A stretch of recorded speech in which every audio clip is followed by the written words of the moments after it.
Let's get ready to rumble!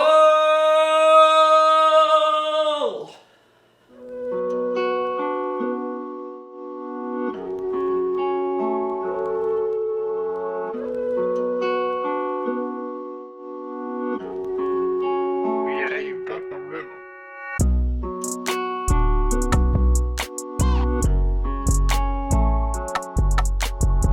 And welcome back, everybody, to the BaseLINE podcast. I'm your host, BaseLINE Newman.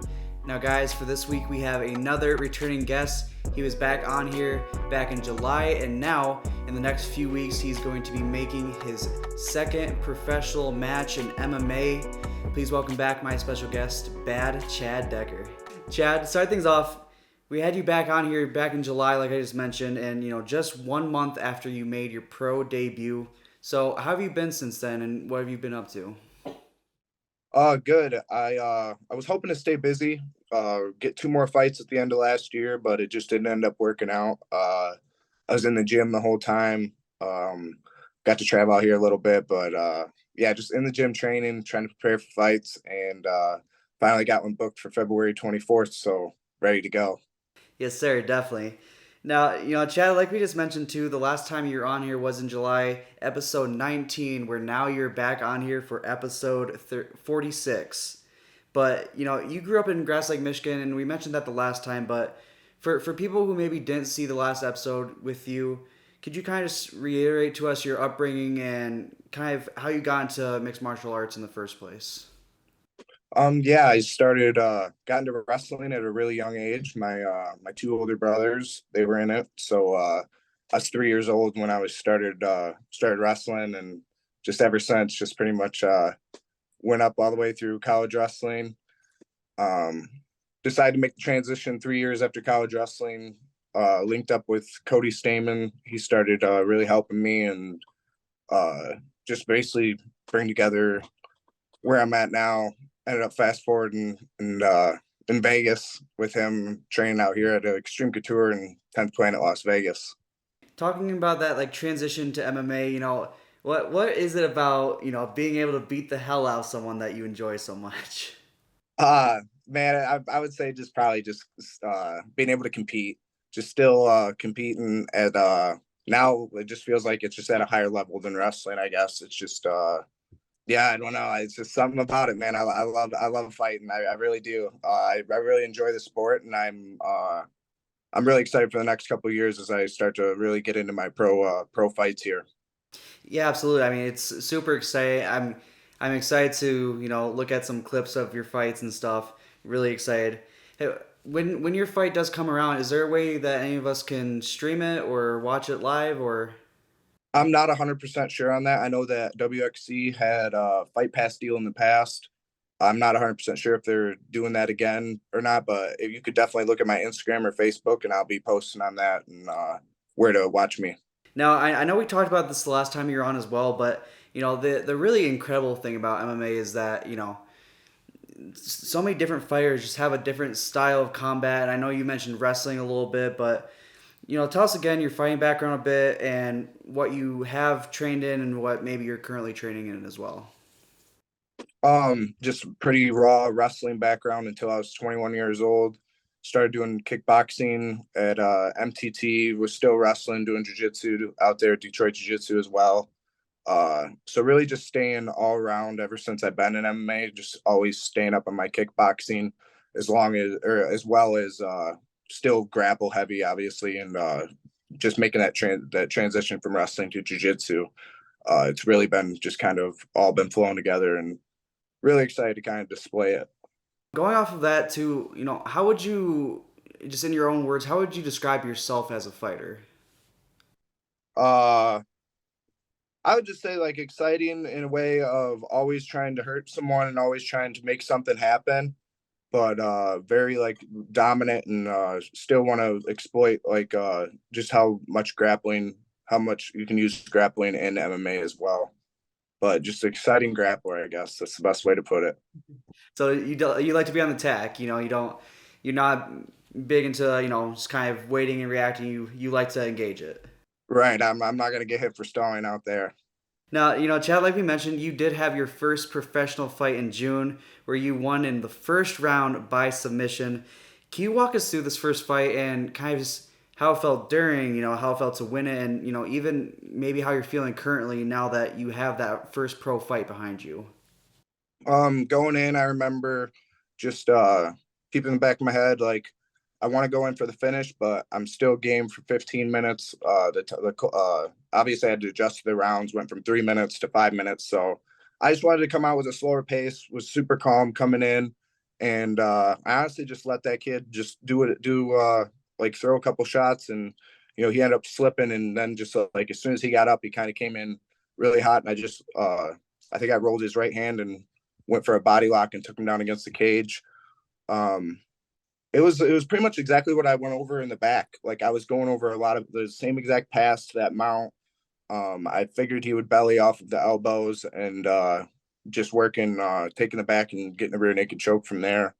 If you were like in the back, like that's exactly what I did, pretty much to a T, exactly how it went down. Yeah, and off of that as well, what are some maybe lessons or just things you took away from that first pro experience as well? I took away just getting that comfortability as a pro. I'm fighting later in the card. Um, I wanted to get the experience of that 5 minute round, but I was fortunate enough to where I didn't have to do that. Um, just getting that experience, I would say, is the best thing. Getting a pro fight under my belt. That's the best takeaway from that. Chad, so far in your career too, I mean, so far you have a pretty solid record. I mean, amateur record, 6 wins, 1 loss, 2 draws, and obviously, you have your one pro debut win. But what do you think really has really propelled you to have such a successful record so far? Early on, probably those 2 draws, got into 2 dog fights back to back as an amateur. Was really eager to avenge that draw. I think in my eyes, I did. I did the job that I needed to do in that second fight to get the win, and I didn't get it. So like that just made it so that I wasn't content, I guess. And then I picked up a win shortly after, and then I lost right after that. And pretty much from there, like I went out to Vegas, and I would say that really got me to just like really just hone in on training, and just wanted to compete even more after that. Speak on that loss, like I definitely want to get that loss avenged this year. Anytime I can get that worked out, I would definitely want to fight that Sean Tarleton only loss I have on my amateur career. Yeah, definitely, and that's actually a question that I had up here. Your only loss was by knockout. It was to Sean Tarleton, who I looked at his record. He seems to have been pretty successful so far in his pro career as well.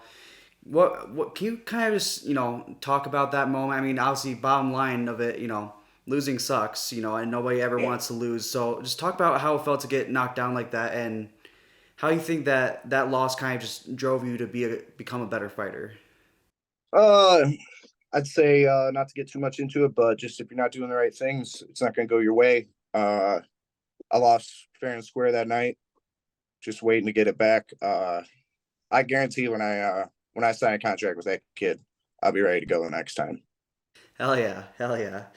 And going off of that too, with the amount of fights you've had, I mean, I'm sure you look back at each fight and see what you did well, maybe see what you could have done better. How important is that to look back at your previous fights, or is it important to you? Man, to me, it's different. I like to look back to see how far I've grown, the experience. But to me, it's like I had a whole wrestling career. So like for wins and stuff, like I have more. To me, I have more memorable wins wrestling and beating higher level competition through wrestling than I do for fighting right now. So just basically kind of getting those high level like wins under my belt in the next couple years to come here. I think that's where I'll really start to see some enjoyment and some fulfillment in the sport. Yeah, for sure. I totally understand that. You know, and going off of that too, you've been fighting for a while, but still fairly new at the sport at the same time, but overall, what are some things that you think that you excel at, and also, on the flip side, maybe some things that maybe could be improved on? I would say the transition to jiu-jitsu, like It's just always getting better there every day. Everything's coming super easy. Always working at my stand up, I would say, is where I just need more work of just experience. And I think I'm getting the good looks that I need, obviously, being out here just competing with pretty much a lot of guys that are in Bellator, PFL, UFC, the big shows. So I get a lot of good looks and I'm able to prepare for just my future, like the fights that I know that I'm going to be getting in. Speaking of future fights, Chad, obviously the reason we have you on today, you will be fighting in just a few short weeks, February 24, for your second ever professional fight. What are you feeling leading up to this fight? Excited, nervous, all the above? Super excited, especially to be able to fight back in Michigan. I love fighting back in Michigan. I can, I get a good little crowd and get to see my family and friends, and it's just a good time. So fortunate to just be able to fight back home, and yeah, just chomping at the bit to get in there. To be honest. Yeah, definitely. And I know we talked about this last time, but you've had a lot of your fights in Grand Rapids, and at the now abandoned Deltaplex. Where is this fight taking place? I want to say it's in Flint, Michigan, but it's at a financial credit union. I want to say Fort Dort Financial Credit Union. Sorry, I butchered that. But there's a poster of me and Darius Hardrick up on my Facebook page where right under it you could see the address and go to it from there. Yeah, for sure. And going into this fight too, I mean, I know we just kind of mentioned getting better after each fight. With the more experience that you get. So where do you want to really see improvement going into the last fight into this one? I just want to be able to move a lot on my feet. Want to be able to dance a little bit, just be able to display some skills that maybe I haven't displayed yet, and just show how dominant I still am on the ground. I'm pretty prepared for wherever this fight goes. I'm just excited to display my skill set, I guess, from what I've been working on, especially since my first pro fight.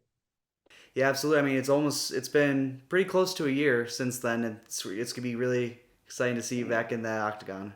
Now, like we just mentioned, a few weeks you'll face off against your next opponent, Darius Hardrick, and in the UFC, they all kind of know each other, and that can definitely make these rivalries a lot more interesting. But since you are on the come up still, did you know Darius before signing this contract? And is there any bad blood? What's the story behind you two getting together to fight? Not too much of a story, just promotion kind of put together. I know he fought some guys I used to train with back at Michigan Top Team. Um, that's about it. I don't really have no bad blood towards him, obviously, or nothing. I just want to go in there and fight, and he's willing to do it. So excited to do that. Absolutely, and with Darius as well, he on paper not an amazing track record. 3-4 amateur, 0-2 so far professionally. But what do you know about Darius and what he can do in the octagon?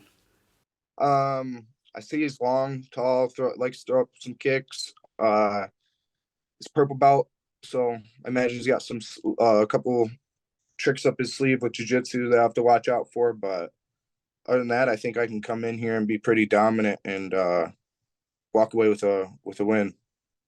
Yeah, definitely. And with that too, obviously we mentioned that every MMA fighter does have a different style of fighting, and it can make each fight slightly different in a way. But do you research your opponents before a fight, and if so, does your training change at all depending on who you're fighting? Yeah, I would say so. Coming up in the regional scene, I mean, maybe some kids like I haven't been able to watch like too much video. Like Darius, like he hasn't fought. Like I think he fought in 2019 and then he fought in 2021. So there's not much video on him. In the old video, it's going to be a handful of years ago. So I mean, it could be a completely different kid I'm fighting. So I don't really get too caught up in that. I watch to see some things that are maybe he's doing every fight. That's about it. Other than that, like I'm working on what I need to work on and just getting ready to fight. Going off of that too, similar to a previous question, but with Darius, what are some things that you have seen that maybe you can exploit, or you did mention that jiu-jitsu thing, something you might have to watch out for. What are some things that maybe just to look out for with him? And maybe like a couple of his kicks, like he throws up a couple of decent kicks that I've seen on a couple of videos. Like I said, I only got to see a couple minutes of video, so the video that I did see, that's what I kind of took from it. And yeah, I think I'll be able to open up pretty. You'll be able to see me open up this fight. That's the best way to put it. Is there necessarily a plan going to this fight? Do you want to finish him off early? Do you see this going the long haul, or just gonna go in there, kind of, do your thing, see what happens? Like I said before, I wanted to go in there, move, and show some skills, but at the same time, like I think I can do that in a couple minutes. So I think I think I'm gonna try to go for a finish early, but we'll see how it goes. I'm just gonna see what he's opening up to me with. So we'll see. First round knockout. I'm calling it. I'm calling. I'm calling. Now, I also remember the last time you're on here. You mentioned that you're not much of a trash talking. You'd rather let the let your work in the ring do its work. But I did happen to notice a little social media banter when I was doing my research for this. Between yourself and a man named Marcus DeCamp. What was that about? I remember that being a while back now, but yeah, I've had a couple altercations where like I just wanted to fight at the amateur. I think I had like those draws, and there was like a couple kids, and then they were like kids were getting mad because I wanted to fight like the number one kid at the time, and I think I was like 1-0-2. And I was just wanted to fight all the number one kids at 45 and 55, and so I feel like some people got upset with that, and then I went out there and was beating some kids up that they didn't think I was going to do. And then a lot of the banter kind of quit. So that's kind of how that went. So I was, and as my pro career, I had a lot of these pros say a bunch of stuff like they wanted to spar, they wanted to fight. So we'll see about some of these pros that want to fight. I'll definitely be calling them out and seeing if they do want to fight because I want to figure that stuff out for sure. Absolutely, absolutely. With your opponent Darius, has there been kind of any similar banter with in social media, or are you just gonna leave that talk for the octagon? No, I'll leave that talk for Octagon. I give all the kid all the respect for signing the contract. I'm ready to go for this one. So far, Chad, all of your pro fights have been in Michigan. With you turning pro, and will we see you fighting in other states? Maybe possibly, Nevada, where you currently live, or just branching out to maybe more Midwest states as well. It's been, I've been talking about it, possible chances.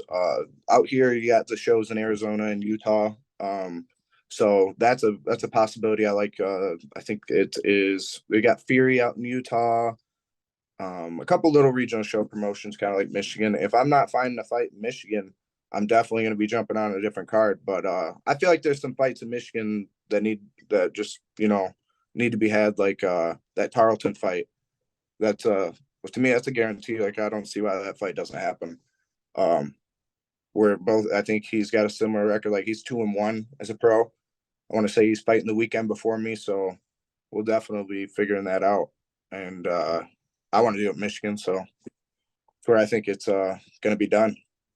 Yeah, definitely. I definitely want to see that fight for sure. Hopefully, if I'm still out here by the time if you ever fight in Utah, I'm definitely coming to a show. You gotta give me some tickets. Man, that Tarleton fight. I've been thinking about that the past couple months already. That I wanted to get that done this year. Like that to me it just needs to be done, and I'll be ready to go for that one. Yeah, definitely. I mean that fight was back in 2019 too. So I mean it's been a while, and I know you've gotten better. I'm sure he's gotten better. I'm sure this is gonna be that would be a really nice fight to see. To be honest, since I am still fairly new to MMA, how long do you think it may take to maybe get noticed by someone like the UFC? Way that I predict myself going here within a year and a half or so, a year. I want to be really knocking on that door and getting in there, just figuring out what's the best possible route for me. There's you got contenders, you got the tough house. Some people just get straight in. So between my management team and me, we'll see what the best route is for me and go from there. Getting those good fights, getting the fights that I need to get noticed by the UFC and stuff like that. Yeah, definitely. if you do get noticed, who are some current UFC fighters that you think that you'd maybe want to take on? Shoot, 45. Honestly, you get me in the show, I'm gonna be ready to fight anybody. Yeah. The way that I prepare for getting in the show, I wouldn't want to get in there and try to do a pick 'em deal. Like once I get in there, like I want to be ready to go. And Chad, just one more question before we let you go today. But I'm sure your only focus in this fight is in this fight alone. But when the sun comes up on February 25th, after they shout your name as the winner, what is next for Bad Chad Decker? Booking another fight, probably helping my nephew get ready for wrestling. He's probably gonna be getting state tournament will be right around the corner for him. So he's in 7th grade. He's doing real good. Helping my brother with some high school coaching and coming back home and getting ready to fight again. Absolutely, Chad. Thank you so much for coming on. Really appreciate it. And you told me that you'd let me train one time with you, so I'm excited for that. I'm excited to absolutely get my ass kicked. So whenever you want me in Vegas, just let me know. Welcome anytime, man. Love to have you. Awesome. Thanks, Chad. Thanks, Ben. But that's going to wrap everything up for us today, guys. Thank you so much for tuning in to this episode of the BaseLINE podcast. Thank you so much to Bad Chad Decker for coming back on the podcast and talking about his upcoming fight. So excited to see him win on the 24th of February. So excited for him. He's going to be 2-0 in his pro career. It's going to be fantastic to see. If you guys enjoyed this episode, please like, subscribe, share with a friend. And if this is your first time watching the BaseLINE, go check out the other episodes as well. I put a lot of time and effort into these every single week. As well as this, if you enjoyed the music, go check out Hidden Harmony. Link for them will be in the description below as always. But with all that being said, guys, thank you again so much for tuning into this episode of the BaseLINE podcast. I'm your host, BaseLINE Newman, and we'll catch you guys next time.